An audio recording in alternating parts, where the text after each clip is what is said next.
Genuine question.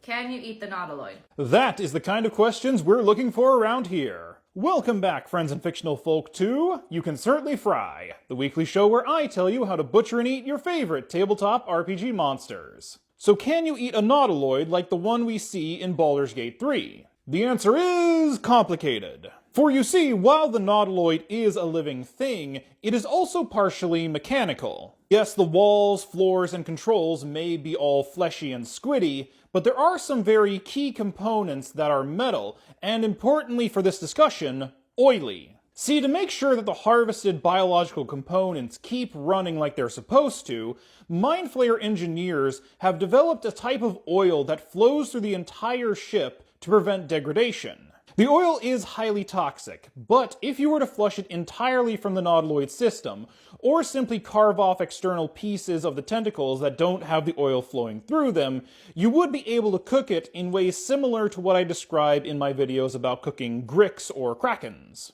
In fact, in many universes, the tentacles of Not-iloids actually come from slain krakens, so if you're familiar with one, it'll help you with the other. The real problem is getting a Not-iloid to cook. See, in a number of universes, the Mind Flayer Empire is gone, and with it went many of the Not-iloids, making each one still in operation a valuable artifact that the people using it would never even consider turning into food unless truly desperate. Even at the height of the Mind Flayer Empire, the sheer amount of resources that go into building a Not-iloid meant that using it as food was simply unfeasible. It would be like if you had a battleship or a starship made with biotechnology. Sure, theoretically you could eat it, but unless it is completely unsalvageable, you're more likely to try and fix it. It would be a meal with a price tag in the billions, if not trillions, of whatever currency your universe uses. On the plus side, it would feed a lot of people. And if you're wondering whether I personally have partaken of Not-iloid flesh,